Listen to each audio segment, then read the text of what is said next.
देखिए आज हम सिद्ध करेंगे F बराबर R/2। ये क्लास 10th में पूछता है 5 नंबर का पक्का। ये 5 नंबर का अवतल दर्पण में पूछे जैसे हुआ। देखिए क्या है, अवतल दर्पण में सिद्ध करें कि F बराबर R/2 या इसी को कह सकता है R बराबर 2F।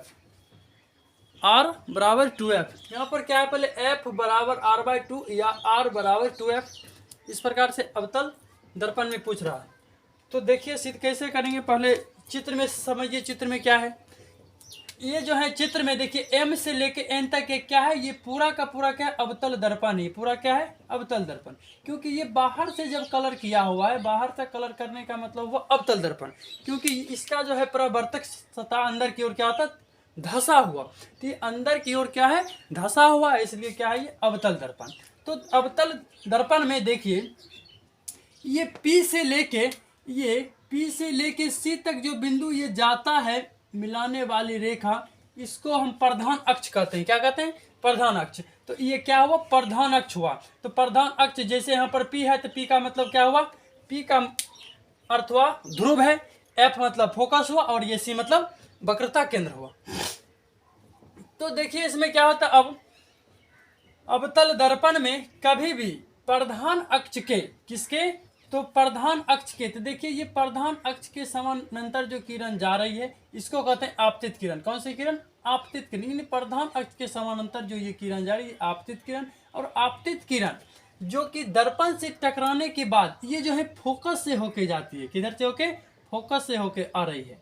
अब देखिए ये जो है C से हम काहे खींचे, ये C से हम काहे खींचे, ये जो है क्या है, ये हुआ वक्रता केंद्र।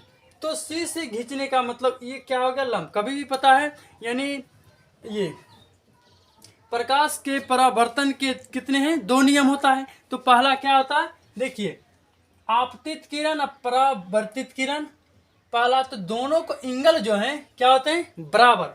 इसलिए यहाँ बीच में क्या डाले, लंब डाल दिए। क्या डाल दिए, लंब डाल दिए। लंब डाल दिए तो यहाँ पर क्या हुआ, एंगल I और एंगल R। एंगल I जितना होगा उतना एंगल R भी होगा। तो यहाँ जो लंब होता है, तो लंब जितने डिग्री पर जाएगा पुनः लौट के इसी पथ पर वापस आ जाता है।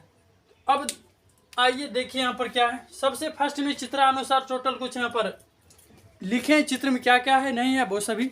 तो देखिए यहाँ पर है, माना कि MN है ना, M और N, MN एक अवतल दर्पण है जिसका ध्रुव P, देखिए ध्रुव यहाँ क्या है, ध्रुव P है, जिसका ध्रुव P और वक्रता केंद्र C है। वक्रता केंद्र ये क्या है, C है। वक्रता केंद्र C है। ए भी एक आपतित किरण के A से लेके पूरा B तक ये क्या हुआ, आपतित किरण हुआ। तो ए भी एक आपतित किरण जो प्रधान अक्ष, ये पूरा प्रधान अक्ष हुआ, जो प्रधान अक्ष के समांतर, प्रधान अक्ष के समांतर दर्पण से, देखिए प्रधान अक्ष के समानांतर तो ये जा रही है ना, ये हुआ प्रधान अक्ष, इसके ये क्या है, अभी आपतित किरण समानांतर है, समांतर। तो प्रधान अक्ष के समांतर दर्पण से टकराने के बाद फोकस से होकर जाती है। तो देखिए हकीकत में ये क्या है, फोकस से होकर ही आ रही है। ये फोकस F आई है, जिसका मतलब फोकस से होकर आ रही है। कहाँ से, फोकस से होकर जाती है। अब देखिए BC कह रहा है, BC अभिलंब है। देखिए यहाँ ये B हुआ और यहाँ क्या है, C। तो BC पर जो ये है, ये क्या हुआ, अभिलंब ही हुआ। क्या हुआ, ये अभिलंब हुआ, ये अभिलंब है। अब देखिए इसका करा प्रमाण, जो इसमें क्या क्या और प्रमाण दिया गया है। तो देखिए क्या है, अब एंगल I बराबर एंगल R, एंगल I बराबर एंगल R। तो देखिए एंगल I जो है एंगल R के क्या होंगे, बराबर। क्योंकि किससे, ये प्रकाश के परावर्तन से, प्रकाश के परावर्तन के नियम से। यहाँ पर लिखेंगे प्रकाश के परावर्तन के नियम से, प्रकाश के परावर्तन के नियम से ये हो गया। तो प्रकाश के परावर्तन के नियम जो है वो क्या है, एंगल I बराबर एंगल R। अब देखिए तब इसमें क्या हुआ, 2 त्रिभुज उत्पन्न हो गया। क्या क्या त्रिभुज, देखिए पहला क्या है, त्रिभुज नहीं, कोण। ये पहला देखिए कौन क्या है, कौन ए बी सी, क्या है कौन ए बी सी। तो देखिए कौन ए बी सी क्या है, देखिए यहाँ से लेके कौन ए बी सी, ये जो है पूरा ये आती हुई किरण, आपतित किरण, और ये अभिलंब वाले जो हैं ये पहला हुआ कौन, यानी ए बी सी। अब देखिए दूसरा है, दूसरा क्या है कौन सी बी एफ, कौन है देखिए यहाँ से सी बी एफ, ये से कौन सी बी एफ, या हम कह सकते हैं कौन F B C, F B C, या इधर से कौन सी बी एफ या एफ बी सी, इस प्रकार से ये कौन बना। तो दोनों कौन यहाँ तैयार है, ये क्या होगा समीकरण एक, क्या हो गया समीकरण एक।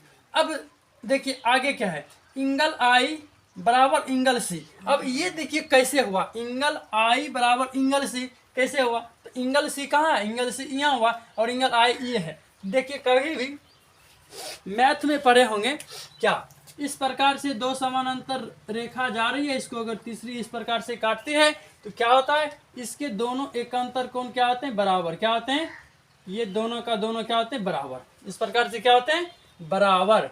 जब इस प्रकार से दोनों होते हैं बराबर, तो यहाँ पर देखिए इसका एकांतर कोण इधर हुआ और इसका फिर एकांतर कोण ये हुआ, तो दोनों क्या है आपस में बराबर हैं। तो ये इंगल आई जो है क्या होंगे, इंगल इसी के बराबर होंगे, इसलिए यहाँ पर क्या लिखे हैं इंगल आई बराबर इंगल सी, इंगल आई बराबर इंगल सी।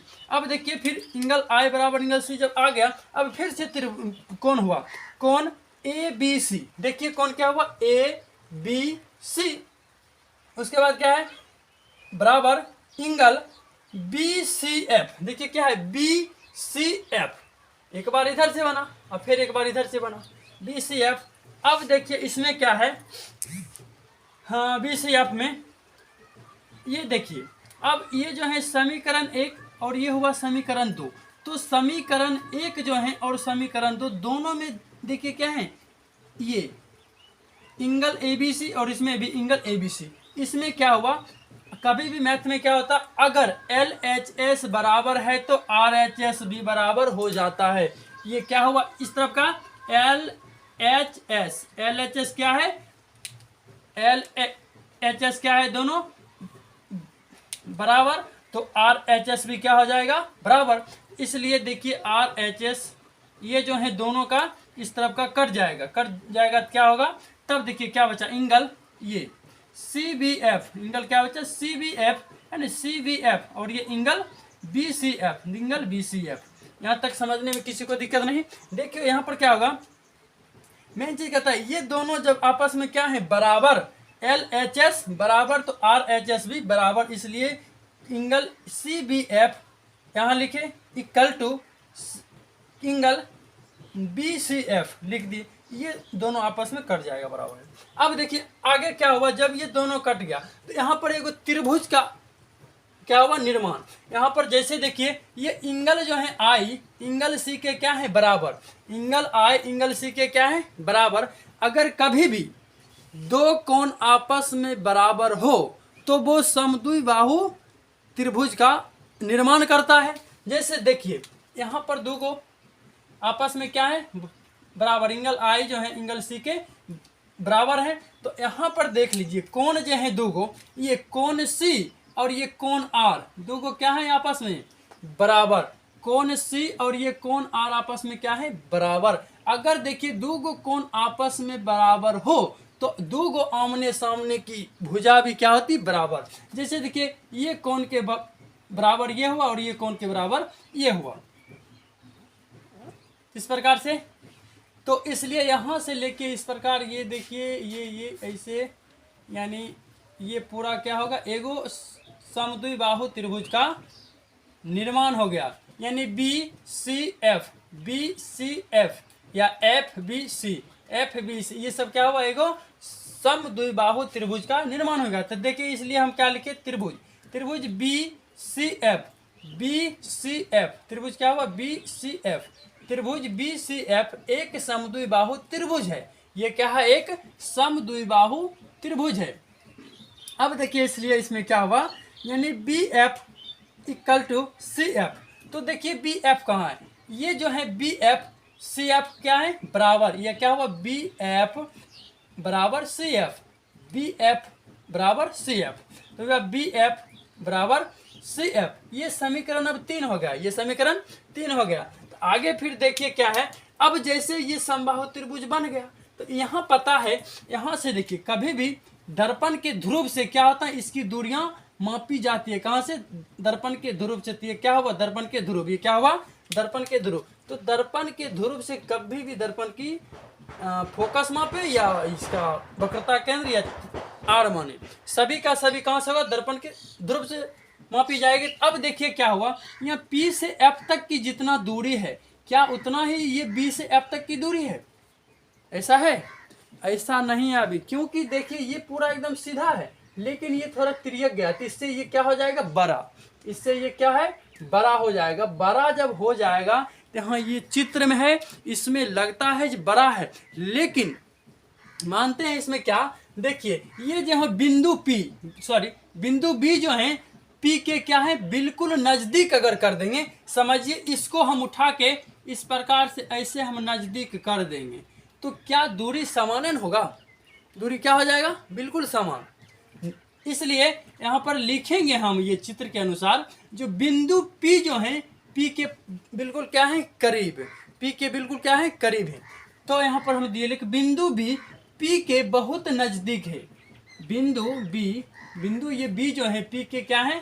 P के बहुत नजदीक हो। तो उसके बाद देखिए अब क्या हुआ, अब है देखो BF बराबर PF। अब देखिए यहाँ से पुर गया, BF जो है PF का क्या है? बराबर, तो BF बराबर PF। BF से लेके ये PF दोनों क्या हो गया? बराबर। ये वाला पूरा। अब देखिए फिर क्या हुआ, ये समीकरण 4 इसको लिए मान। अब देखिए यहाँ जो है BF, यहाँ पर क्या है? BF।